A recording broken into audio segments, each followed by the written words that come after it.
Plumbing services for civil third year. इसमें जो हम 120 प्लस क्वेश्चंस की मॉक सीरीज़ लेकर आए हैं, तो ये उसकी कड़ी में एक नेक्स्ट वीडियो है। चैप्टर नंबर 4 है ड्रेनेज सिस्टम, उससे रिलेटेड मॉक्स हम इस वीडियोस में देखेंगे। ये आपके यूपीबीटी के जो एग्ज़ाम होने वाले हैं उसके लिए संभावित प्रश्न भी आप इन्हें मान सकते हैं, या फिर इन्हें देखने के बाद आपको एक बेसिक आइडिया तो हो ही जाएगा कि किस तरह के प्रश्न पूछे जाने की संभावना एग्ज़ाम में होती हैं। तो इसमें हम देख रहे हैं, देखिए फर्स्ट क्वेश्चन है, रसोई, स्नानागार और वॉश बेसिन से निकलने वाले तरल अपशिष्ट को नहीं कहा जाता। क्या नहीं कहा जाता? देखिए तरल अपशिष्ट तो उसे कहते ही हैं जो आपका kitchen, bathroom and wash basin इत्यादि से निकलता है वेस्ट, उसको तरल अपशिष्ट तो कहते ही हैं। ठीक, तो इसको क्या नहीं कहा जाता? सीवेज नहीं कहा जाता, क्योंकि सीवेज कहाँ से निकलता है? आपका बाथरूम से या जो आपका वॉशरूम्स रहते हैं उनसे जो आपका वेस्ट निकलता है वो कहलाता है आपका सीवेज। तो या इसका राइट आंसर क्या है? Option C. ठीक, तो इसमें तरल अपशिष्ट तो होता ही है, सलेज भी हम इसे कह सकते हैं, क्योंकि सलेज क्या होता है? किचन वगैरह से जो निकलता है गाढ़ा पदार्थ। सीवेज जो आपका वॉशरूम से निकलता है, और इस क्वेश्चन में वॉशरूम का कहीं भी जिक्र नहीं किया गया है, तो इसका राइट आंसर ऑप्शन सी है। फिर पढ़ते हैं, सीवेज की भौतिक विशेषता है। सीवेज की भौतिक विशेषता क्या होती है? देखिए उसमें टर्बिडिटी होती है, ये तो होती है, उसमें सॉलिड्स होते हैं, रंग, उसमें कलर भी होता है। सीवेज वाटर को क्या कहते हैं? सॉइल, मिट्टी का पानी भी कहते हैं, उसे सॉइल वाटर भी कहते हैं, उसको ब्लैक वाटर भी कहते हैं। ठीक, तो गंध, स्मेल करता है ना वो, तो इसमें क्या है? सीवेज की भौतिक विशेषताएं क्या है? ये सभी क्या है? सीवेज की भौतिक विशेषताएं हैं। तो इसका राइट आंसर हो जाएगा उपरोक्त सभी। फिर है नेक्स्ट क्वेश्चन, एक सेप्टिक टैंक का बहिस्त्राव है। एक सेप्टिक टैंक का बहिस्त्राव जो होता है वो क्या होता है? किसी भी खुले नाले में निर्वहन के लिए उपयुक्त, तो वो क्या होता है? एक सेप्टिक टैंक का बहिस्त्राव होता है। बेईमानी और भंग और निलंबित हो शामिल उसमें नहीं होता। एक पूर्ण उपचार से निकला अच्छा वो भी नहीं, इनमें से कोई नहीं, ये तो हो ही नहीं सकता। तो इसका राइट आंसर है, एक सेप्टिक टैंक का बहिस्त्राव क्या होता है? किसी भी खुले नाले में निर्वहन के लिए उपयुक्त रहता है जो वहाँ से निकलता है। तो इसका राइट आंसर है ऑप्शन ए। फिर है, सीवेज उपचार का डिज़ाइन अवधि सामान्य रूप से काम करती है। जो सीवेज उपचार होता है आपका, सीवरेज ट्रीटमेंट प्लांट, तो उनका जो डिज़ाइन पीरियड होता है वो कितने ईयर तक के लिए होता है? 5 से 10 ईयर? नो, 30 से 40 भी नहीं होता, 40 से 50 भी नहीं, क्योंकि बहुत ज़्यादा हो जाएगा। तो ये होता है ऑलमोस्ट 15 से 20 ईयर के लिए इसका डिज़ाइन पीरियड होता है। तो क्वेश्चन नंबर 4 का राइट आंसर है बी, जिससे सीवेज उपचार का डिज़ाइन पीरियड सामान्य रूप से 15 से 20 साल के लिए होता है। फिर है आपका नेक्स्ट क्वेश्चन, तो क्या है? 0.5 से 1 मीटर व्यास के सीवर मेन के लिए अधिकतम दैनिक सीवेज प्रवाह और औसत दैनिक सीवेज प्रवाह का अनुपात माना जाता है।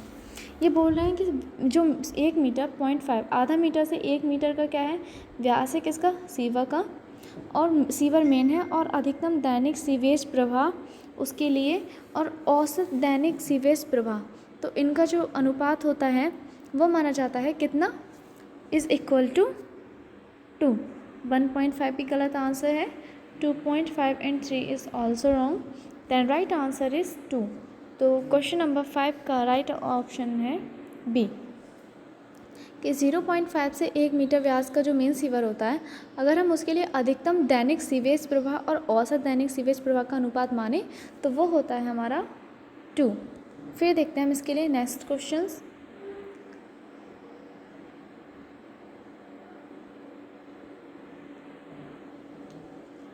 नेक्स्ट क्वेश्चन है, देखिए हमारा, ताज़ा सीवेज आमतौर पर होता है। जो ताज़ा सीवेज होता है वो क्या होता है? उसकी कैसी प्रकृति मानी जाती है? उसकी प्रकृति क्या मानी जाती है? क्षारीय। ठीक, तो अम्लीय नहीं होता, अत्यधिक विकृत भी वो नहीं होता, क्योंकि विघटन के लिए वक्त चाहिए। हम यहाँ फ्रेश सीवेज की बात कर रहे हैं।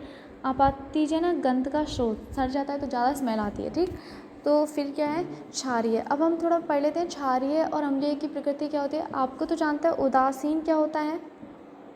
अगर किसी भी चीज़ का pH वैल्यू है कितना है? 7 है, तो वो उदासीन है, ना तो वो अम्लीय है और ना ही वो क्षारीय है। लेकिन अगर उसकी जो जितना वो 7 से नीचे जाएगा, 7 6 5 4 3 2 1, तो जितना वो 7 से नीचे जाएगा उसकी प्रकृति उतनी ज़्यादा अम्लीय होती जाएगी, और जितना वो 7 से ऊपर जाता जाएगा, ठीक, उससे उसकी प्रकृति उतनी ही ज़्यादा क्या हो जाएगी, क्षारीय होती जाएगी। जैसे 8 9 10 11 12। तो इसका मतलब क्या है, ये pH स्केल होता है। तो जितना वो 7 से नीचे होगा उतना वो एसिडिक माना जाएगा, और जितना उससे ऊपर होगा 7 से, वो एल्काइल माना जाएगा। तो सीवेज का अब आपको बेसिक आइडिया होगा, क्षारीय होता है, एल्काइल होता है, तो उसकी जो pH वैल्यू होती है वो अबव द 7 होती है, ठीक। The right option is option A.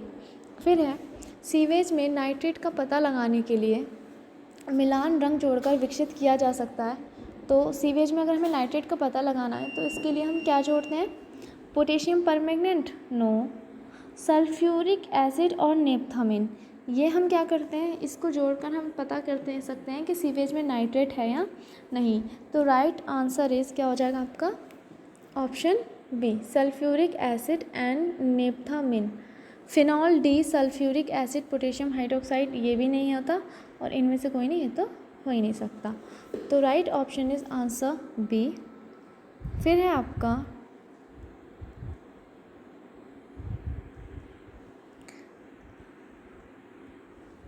यदि डी ऊपरी गोलाकार भाग का व्यास है, डी क्या है, अब ये अंडाकार शीवर की बात हो रही है, ये तो अंडाकार, डी ऊपरी गोलाकार, हमें पता है ना, ये ऊपरी गोलाकार भाग का व्यास है, तो मानक अंडे के आकार वाले खंड की समग्र गहराई है। अब ये चीज़ देखिए क्या था कि मानक अंडे के आकार का कोई सीवर है, उसकी समग्र गहराई पूछी गई है। तो जब हमने इसकी ड्राइंग पढ़ी थी सीवर की, जब आपके इससे पहले सेमेस्टर में, तो हमने उसमें बताया था, तो मानक गहराई क्या होती है, डायरेक्ट फॉर्मूला था इसका 1.5 D होता है ना। इवन ये कैसे 2 सर्किल बनते हैं ये भी उसमें था।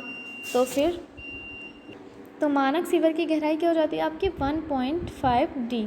डी क्या है, ऊपरी गोलाकार जो भाग है उसका व्यास है। तो ये इसमें 2 वो बनाते हैं ना, 2 सर्कल्स बनाते हैं, अगर आपको ये पता हो तो right option is C, 1.5 D। फिर है, एक वर्षा को अम्लीय के रूप में वर्गीकृत किया जा सकता है यदि उसका pH मान से कम या बराबर हो। तो देखिए ये क्या कहते हैं कि एक वर्षा को हम अम्लीय के रूप में वर्गीकृत कर सकते हैं अब जब उसका मान कितने से कम हो। तो पहले तो हमें ये पता होना चाहिए कि अम्लीय को हम कैसे परिभाषित करते हैं, बिलो द 7। तो इसमें ऑप्शन बी तो देखिए ख़त्म ही हो गया, क्योंकि जिसका pH मान 7 होगा वो तो न्यूट्रल हो जाएगा, तो 7 तो अपने आप ही एलिमिनेट हो गया।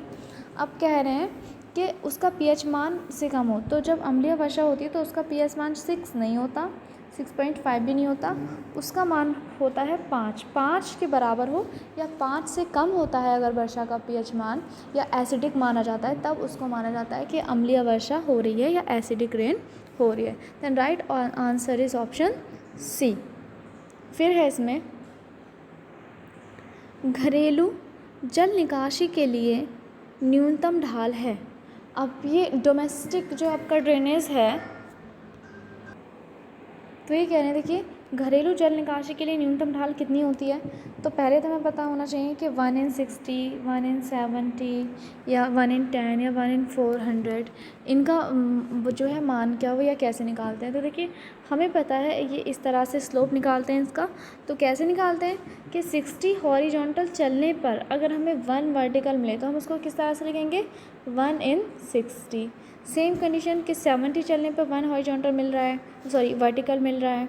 तो इस तरह से जब हम करते हैं तो ये हमारा आ जाती है, हमारी क्या होती है, ये अपने आप स्लोप निकल आता है इसका।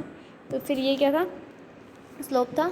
तो घरेलू जल निकासी के लिए जो न्यूनतम स्लोप माना जाता है वो माना जाता है 1/60 का, ठीक, डोमेस्टिक ड्रेनेज सिस्टम के लिए। तभी क्या होगा, 1/60 के स्लोप में अगर हम पाइप्स डालेंगे तभी वो जो पानी होगा या वेस्ट होगा वो ग्रेविटेशनल फ्लो से फ्लो करेगा। तो आज के लिए इतना ही। नेक्स्ट वीडियो में हम पढ़ेंगे इससे रिलेटेड कुछ और क्वेश्चन। तब तक के लिए थैंक यू क्लास।